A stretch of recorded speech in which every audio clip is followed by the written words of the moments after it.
आज हमने पता ही लगा ही लिया कि आखिर जो है पंडित सुमित मिश्रा जो है वो अपनी कुर्सी पे अभी तक क्यों नहीं बैठे। कि मध्य प्रदेश सरकार पहले से 3 लाख करोड़ के कर्ज में और ये 11 विभाग जो है इनसे कोई पैसा नहीं मिला। आज की तारीख में 18,000 करोड़ से ज़्यादा मध्य प्रदेश सरकार को तुरंत मिलना चाहिए। स्टील का अगर लगाएंगे तो स्टील के चोरी हो जाएंगे, जिस तरीके से नल में जो शौचालय में से टोटियां गायब हो रही है। बारात दरवाजे तो क्या आएगा उसके अंदर, मेहमान नवाजी करनी होगी। कहा जाता है अंग दान से बड़ा कोई दान नहीं होता है। ये शहर जो है झन्नाट मिर्ची का मतलब जो है झन्नाट पोहे के नाम से ही बड़ा प्रसिद्ध है। राजवाड़े भेड़ेश्वर के नाम पे और यहाँ जेल रोड पे अनंतानंद के नाम पे। भाई साहब अगर पोहे पे वो एक बार दूध घुमा देना तो पूरी मिर्ची लाल हो जाती है, इतना भयानक। और चेहरे भी लाल पीले हो जाते हैं। अच्छा एक दिन खाओ 4 दिन याद आते हैं कि आप कहाँ से खा के आए थे पिज्जा पर।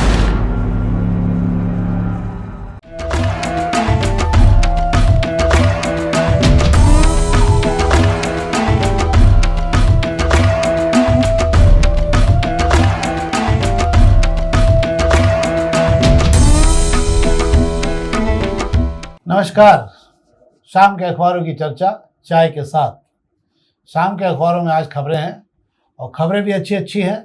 राजनीति की चर्चा अपनी जगह है। आज हमने पता ही लगा ही लिया कि आखिर जो है पंडित सुमित मिश्रा जो है वो अपनी कुर्सी पे अभी तक क्यों नहीं बैठे थे। तो वो जो है उसके लिए अपन बाद में बात करेंगे। और आज बड़े दिनों बाद विनय बाकलीवाल को जोश आ गया एकदम। बड़े दिनों से सुसुप्त अवस्था में पड़े थे, आज वो जागृत हुए हैं और उन्होंने आज जो है हिलाने की कोशिश की है शहर को। पर देखते हैं इसमें क्या होगा, राजनीति में बात करेंगे। शेखर जी शुरू करें अपन? बिल्कुल सही है। तो आज हम शुरू कर रहे हैं सबसे पहले दोपहर की खबरों से। दोपहर के पहले पेज की खबरों की बात जरूर करता हूँ क्योंकि वो अलग से लिखी जाती है खबरें, इसलिए। तो एक तो बड़ी मजेदार खबर ये है कि जिस योजनाओं को लेकर केंद्र सरकार के तमाम मंत्री और तमाम मुख्य प्रधानमंत्री सहित सब आया करते हैं और बताते हैं कि हम ये कर रहे हैं, हम वो कर रहे हैं। 14 विभाग ऐसे हैं मध्य प्रदेश शासन के जिनको पिछले 11 महीने से ज़्यादा हो गए फूटी कोड़ी नहीं मिली, मतलब उनको अठन्नी भी नहीं मिल पाई उन विभागों को। और आप सोचिए उनका काम चल रहा है, सरकार कर्ज में डूबी हुई है। 14 विभागों को 2 रुपए नहीं मिले केंद्र सरकार से। वो चाहे जैसे स्वच्छता अभियान का कार्यक्रम चल रहा हो या कोई भी, इन सब में चलते जो है वो संस्थाएं जो कार्यक्रम चला रही हैं वो कर्ज में डूबती जा रही हैं। परिणाम ये हो रहा है कि मध्य प्रदेश सरकार पहले से 3 लाख करोड़ के कर्ज में और ये 11 विभाग जो है इनसे कोई पैसा नहीं मिला। आज की तारीख में 18,000 करोड़ से ज़्यादा मध्य प्रदेश सरकार को तुरंत मिलना चाहिए। हम भी चाहते हैं कि पैसा मिलेगा तो शासन तेजी से काम कर पाएगा। दूसरा एक बड़ा विचित्र मामला हो गया। सरकार बड़े ढोल ढमाके के साथ एक योजना लाई थी गोल्ड ब्रांड की। सावरेन गोल्ड ब्रांड कहलाते हैं ये। और इसमें आप जो है सोना मत खरीदिए, भौतिक नहीं होगा ये, आप भौतिक वो नहीं होता सोना। इसमें सोने का आप जो है कागज खरीदते हैं, मतलब आप जो है ETF खरीद लेते हैं, उसको आप रखते हैं। तो जब उसकी मेच्योर होता है वो, तो सोने की कीमत प्लस कुछ पैसा आपको 2% या जो भी उसके साथ मिलता है वो मिला करता है। बड़ी तादाद में लोगों ने खरीद लिए थे। इसका आकलन करने में सरकार बहुत बुरी तरह गड़बड़ा गई। अब ये योजना बंद कर दी और सरकार हाथ जोड़ के कोशिश कर रही है कि जिन लोगों के प्री मैच्योर हो चुके हैं, मतलब मैच्योर अभी नहीं हुए हैं पर प्री मैच्योर में ही पैसे इसलिए देना पड़ेंगे कि सरकार को एक बहुत बड़ा फटका लगने वाला है, वो 1,21,000 करोड़ का। ये राशि इतनी बड़ी है कि सरकार को भी चिंता लगे कि इस राशि को देने के लिए या तो नए सिरे से कर्ज लेना पड़ेगा या फिर जो है इसके लिए टैक्सेशन कहीं ना कहीं बढ़ाने पड़ेंगे। इसके अलावा और कोई रास्ता सरकार के पास नहीं है। और ये गोल्ड बॉन्ड जो है ये अब आगे के लिए योजना बंद कर दी सरकार ने, क्योंकि सरकार अब इस मामले से थक गई और हाथ जोड़ लिए, क्योंकि इसमें भयानक रूप से सरकार फंसी है। 61 बड़े ट्रांजेक्शन अभी फंसे पड़े हैं जिसके अंदर हजारों लोग क्रम में शामिल हैं। अब ये समय बताएगा, हालांकि 2032 तक का समय, 7 साल के अंदर ये पैसा देना है सरकार को। तो ये तो थी पहले पेज की खबरें। शेयर बाजार आज भी औंधे मुँह गिरा और गटर में चला गया वो, इसलिए उस पर अब कोई बात करना फायदा नहीं है। अब हम अंदर बात कर लेते हैं। एक खबर पर रोज जरूर बताते हैं, मेघदूत उपवन के दुकानदारों का कोई निराकरण नहीं हो पा रहा है। ये एक बड़ी खबर है।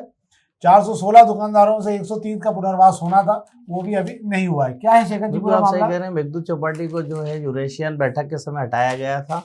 तब चौपाटी पे जो दुकानें लगाते हैं उन्हें लग रहा था कि हर बार की तरह हटाया गया। कुछ दिन के लिए विदेशी मेहमान आए हैं, बाहर के मेहमान आए हैं, घूमेंगे फिरेंगे, ये जाएंगे और हम वापस अपनी जगह काबिज हो जाएंगे। पर चूंकि इन्होंने यहाँ पर मुझे लग रहा है एक बड़ी सियासत हो गई, कांग्रेस और भाजपा की जो सियासत हुई, उसके बाद में जो 130 दुकानदारों को जगह मिलनी भी थी कहीं और, यहाँ तो देने के लिए सीधा सीधा मना कर दिया गया था नगर निगम ने, दूसरी जगह देनी भी थी और गुटबाजी के चलते वो 130 दुकानदार भी लटक गए और किसी को दुकान नहीं मिल रही। और मुझे ऐसा लगता है भाई साहब दुकान मिलना अपनी जगह रहेगी, इनका हर्ष वही होता मुझे दिख रहा है जो गेटर कैलाश रोड पे से जो दुकानदार हटाए गए थे तब भी कुछ दुकानदारों को चिन्हित करके जगह देने की बात की गई थी, पर उनमें भी गुटबाजी के बाद एक को भी दुकान नहीं मिली। मुझे लगता है इनका भी वही हर्ष होता दिख रहा है मुझे। हाँ, पर ये गुटबाजी कर कौन रहा है? राजनीतिक गुटबाजी है, दुकानदारों में गुटबाजी है। कुछ दुकानदार कांग्रेस के साथ है, कुछ बीजेपी के साथ हैं और उसमें भी गुट बने हुए हैं अलग अलग। अपन माने कि अभी रायता बुरी तरह से फैल चुका है, किसी को कोई भी मामला मिलने वाला नहीं है। मतलब दुकानदार जो ये उम्मीद कर रहे हो तो मुझे लगता है कि वो केवल चक्कर लगाते रहेंगे। नगर निगम ने मन बना रखा है क्या करना है, बहुत सारे लोग तो घूम ही रहे हैं। अब हम अग्निबाण खबरों की बात कर लेते हैं। अग्निबाण खबरों में कुछ तो खबरें आपको पढ़ देता हूँ। कई भिखारी रोजगार से जुड़ गए हैं, ये अच्छी बात है। भीख मांगने वाले होलिका दहन के उपले बना रहेंगे, कुछ लोग बच्चे स्कूल जाने लगे हैं। कल भी हमने इस मामले में बात की थी। कलेक्टर का अच्छा प्रयास है ये, और अगर ये सब बच्चे समाज की मुख्य धारा में आते हैं तो एक अच्छा काम करेंगे। और इसके अलावा जो खबरें हैं बाकी तो मोतियाबिंद के ऑपरेशन है और BRTS की रेलिंग नहीं टूटी है, अभी तक सब वाहन चल रहे हैं उसके अंदर। हाँ, हम दो खबरों पर बात करेंगे। एक माह में 800 से अधिक जो है लीटर बीन, 800 स्थानों पर 1600 लीटर बीन लगाए जाएंगे नए सिरे से। मेरे को लगता है स्वच्छता अभियान खोपड़ी भी आ गया, उसके बाद में जागृत हुई। क्या बात? बिल्कुल आप सही कह रहे हैं। लीटर बिन जो लगाने का कार्यक्रम होता है या शौचालय यूरिनल को चकाचक करने का जो प्रोग्राम होता है वो आखिरी में ही किया जाता है। उसके पीछे वजह है कि ना शौचालय में नल की टोटियां टिक पाती है, ना उसके नल टिक पाते हैं। दूसरा है आप लीटर बिन की जो बात कर रहे हैं वाकई सही है, लीटर बिन को भी तोड़ फोड़ दिया जाता है। लीटर बिन चूंकि रोड पे लगते हैं और लीटर बिन का इस्तेमाल राहगीरों के लिए ही होता है कि राहगीरी उसका इस्तेमाल करे, पर चूंकि काफी लोग ऐसे होते हैं जो नगर निगम की गाड़ी में कचरा देने की बजाय उसमें पटक जाते हैं और इस वजह से उसमें लोड इतना आ जाता है कि ये जल्दी टूट जाते हैं। तो सर्वे के पहले लीटर बिन लगाने की तैयारी की गई ताकि जो टीम आए उधर शहर में जगह सभी दूर अच्छी जगह लीटर बिन नजर आ जाए। तो यार इसकी ड्यूरेबिलिटी वाले नहीं लगा सकते कि थोड़े स्टील के लगा दें हम, थोड़े ऐसे वाले स्टील के अगर लगाएंगे तो स्टील के चोरी हो जाएंगे, जिस तरीके से नल में जो शौचालय में से टोटियां गायब हो रही है। इसीलिए शायद अब सभी अपर आयुक्त तो सहायक आयुक्त तो साथ साथ में निगम के अधिकारी भी दौरे करेंगे। क्या करेंगे? ये दौरे इसलिए किए जाएंगे कि एक इंदौर में जब सफाई सर्वे की टीम आती है उसके 2-3 महीने पहले इस तरीके के बड़े अफसर भी फील्ड पर निकलते हैं। पर इस शहर का दुर्भाग्य है कि इस बार नगर निगम कमिश्नर के कहने के बावजूद अपर आयुक्त सिर्फ अभिलाष मिश्रा को छोड़ दिया जाए तो बाकी जितने भी अपर आयुक्त और उनके नीचे के अफसर हैं वे घरों में आराम से सोते हैं। वे उठ के ना सफाई देखने जाते हैं ना उन्हें शहर की चिंता हैगी। वजह है इसके पहले हम देख चुके हैं, मनीष सिंह जी के समय की बात कर लें, आशीष सिंह जी के समय की बात कर लें, हम प्रतिभा पाल के समय की बात कर लें, इनके कमिश्नर रहते, इनका डंडा नीचे के अफसरों पर इतना चलता था कि सब दौड़ते हुए नजर आते थे सुबह। पर शिवम वर्मा जी की सादगी और भोलापन जो मुझे दिख रहा है उसका असर जो है नीचे अफसरों पे हो नहीं रहा है और वे के थक चुके। वे खुद फील्ड पे जा रहे हैं, जिस दिन से वे इंदौर आए वे खुद फील्ड पर जाते हैं सुबह उठकर, पर उनके अधीनस्थ जो अपर आयुक्त है वे बिल्कुल नहीं जाते हैं। कमिश्नर साहब के थक गए हैं। अब एक बार फिर दावा किया जा रहा है, मुझे लगता है अब तो उठ के जाना पड़ेगा सामने इम्तिहान जो है बारात दरवाजे तो क्या आएगा उसके अंदर मेहमान नवाजी करनी होगी। वैसे भी एक बात जरूर हो गई, मेरे को ऐसा लगता है नगर निगम के बारे में किसी से पूछे तो अपर आयुक्त के नाम पे केवल अभिलाष मिश्रा के नाम बाकी लोग जानते नहीं। बाकी लोग ठंडे कमरों में जो बैठे हैं, बंद कमरों में ठंडे कमरों में ठंडी हवा खाते हैं और अपने घर चले जाते हैं। अब एक खबर पर और आप इस शहर के लिए गर्व कर सकते हैं, आप जिस शहर के रहने वाले हैं। स्वच्छता का तमगा तो अब मिला ही है इस शहर को। हम बहुत सारे मामलों में आगे हैं पर इसके ज़्यादा इस शहर के लोग संवेदनशील मामलों में आगे आएंगे। और एक अच्छी खबर है अग्निबाण में कि ट्रांसप्लांट के लिए 14,500 कार्निया हमारे पास में हैं आज की तारीख मौजूद, जो दूसरों को रोशनी दे सकते हैं। इसलिए मरने के बाद 7,500 लोगों ने नेत्रदान किया है। ये बड़े गर्व की बात है। मैं सोचता हूँ मध्य प्रदेश के किसी और शहर को ये गौरव नहीं मिल सकता और मैं तो चाहता हूँ कि अधिक से अधिक लोग अगर नेत्रदान और ये सब करें तो हम हमारे आने वाली पीढ़ियों को बहुत कुछ देकर जा सकते हैं, क्योंकि वैसे भी कहा जाता है कि अंग दान से बड़ा कोई दान नहीं होता है। अब बाकी सामान्य खबरें। 7 मार्च से भगोरिया के चालू होने वाला आदिवासी अंचलों में जिन लोगों ने नहीं देखा है एक बार जाके अवश्य देखना चाहिए। इसको 1 दिन का कार्यक्रम है। आपको एक आदिवासी परंपरा कितनी सुंदरता तरीके से दिखती है और कितना उत्साह रहता है ये देखने को मिलेगा। बाकी सब खबरें सामान्य है। 1.5 घंटे पहले संचालित होगी शारजाह की काम, निपानिया में नए तालाब को नए सिरे से संवारा जाएगा। हाँ, ये खबर है। 135 कॉलोनियों को वैध करते हुए 200 FIR दर्ज की गई है। 135 कॉलोनियों के मामले में ये हो गया कोटा के अभी और बाकी है? नहीं, ये कोटा हो गया है। मुझे ऐसा लगता है कि शिवराज सरकार के आखिरी दौर में अवैध कॉलोनियों को वैध करने के लिए घोषणा की गई थी। हालांकि घोषणा तो पहले भी होती है, कमलनाथ सरकार के समय से होती आई है, पर उस पर अमल जो हुआ है शिवराज सरकार के आखिरी दौर में हुआ था, जब उसके अंदर का नगर निगम ने 600 से ज्यादा अवैध कॉलोनियों की लिस्ट बनाई थी। उसमें से 135 कॉलोनियों को वैध करने लायक माना और उन्हें वैध कर भी दिया। इसके एवज में शर्त यह थी, जिन लोगों ने इन अवैध कॉलोनियों में बसाहट की है उनके खिलाफ मुकदमा दर्ज किया जाए। तो हालांकि 200 लोगों के खिलाफ FIR दर्ज भी करा दी गई। हालांकि भाई साहब, इसमें मैं ये बताना चाहूंगा अपने दर्शकों को कि जिन लोगों ने ये बसाहट की थी, जिन लोगों ने अवैध कॉलोनियां काटी थी, वे बेच बाज के जने कहाँ निकल गए उन्हें ढूंढना ही मुश्किल हो गया है। और जिन लोगों के नाम पर ये कॉलोनियां काटी जाती थी, एक्चुअली वो स्टाम्प पेड थे, साइन कोई और करता था, बांटते और काटते और कोई थे। 200 FIR भी हो गई, पर अभी तक किसी को जेल नहीं भेजा गया है पकड़कर, ये भी मैं आपको बता दूंगा।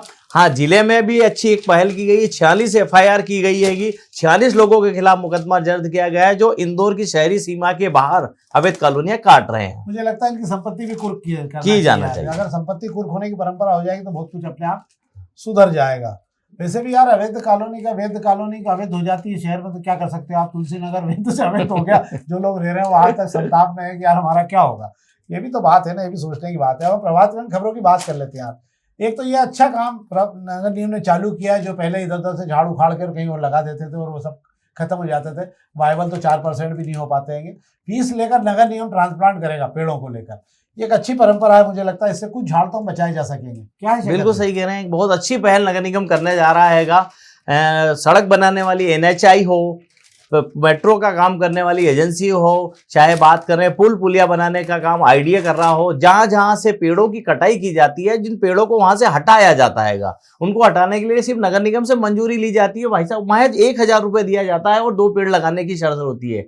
चूंकि निर्माण एजेंसी अपना काम करके इन पेड़ों को दूसरी जगह लगाकर उस तरफ देखने भी नहीं जाती और ये पेड़ मर जाते हैं। चूंकि मंजूरी नगर निगम देता है, अब नगर निगम एक पॉलिसी ला रहा है जिसके तहत आपको एक पेड़ शिफ्ट कराना है, उसके 12,000 रुपए नगर निगम को देना होंगे। नगर निगम के पास टीम है, जानकारों की टीम है, संसाधन है, जगह भी है। चूंकि सारे पेड़ ट्रांसप्लांट होते हैं, उसके लिए जगह भी निगम ही मुहैया कराता है, तो ये सारे पेड़ निगम ट्रांसप्लांट करेगा। इस पर अभी पॉलिसी पर काम चल रहा है और राजेंद्र राठौर उद्यान विभाग प्रभारी ने सीधे कड़े शब्दों में कह रहे हैं कि इस पॉलिसी को हम अमल में लाएंगे ताकि पेड़ों को बचाया जा सके।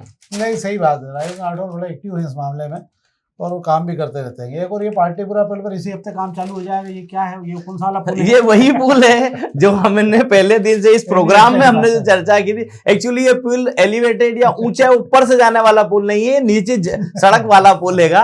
मालवा मिल चौराहे से पाटलिपुरा के बीच में ये पुल है जो अभी सकरा है। इसके आसपास रोड 100 फीट चौड़ी हो चुकी है। इस पुल को भी 6 फीट चौड़ा किया जाएगा। 6 करोड़ रुपए इसमें खर्च होना है। पुल बनाने के दौरान सड़क को पूरा बंद किया जाना है, इसलिए वैकल्पिक जो लोग विजयनगर इलाके में रहते हैं उन लोगों को अगर शहर के मध्य क्षेत्र से आवाजाही करनी है तो उन्होंने मालवा मिल शमशान की तरफ से परदेसीपुरा होते हुए या जंजीरवाला चौराहा से चेल्बी हॉस्पिटल या लक्ष्मी मेमोरियल हॉस्पिटल होकर अपने विजयनगर की ओर आना जाना करना होगा। चलिए, इस रोड का चौड़ा हो जाने से थोड़ा सा रिलीफ मिलेगा। हालांकि इस सड़क पर दबाव बहुत ज्यादा आएगा। अब हम पत्रिका की एक खबर बात कर लेते हैं। भैया, खबर जो है ना, मतलब आप मानो भैया, ये खबर बड़ी अलग प्रकार की है। एक तो इंदौर शहर में खाने पीने के बहुत शौकीन है। किसी और की भाषा में कहा जाए, दूसरों की भाषा में कहते हैं यार इंदौर में चटोरे बहुत है। मतलब सवेरे शाम तक खाने को चाहिए। मतलब पोहे से शुरू होते हैं और रात होते होते तक जो है आलू पेटीज पे आ जाते हैं, खाने को चाहिए। आपको आश्चर्य होगा, कुल 1 महीने में जो है ये करीब 15 करोड़ रुपए का कारोबार है। इसमें शनिवार इतवार का शायद नहीं जोड़ा होता।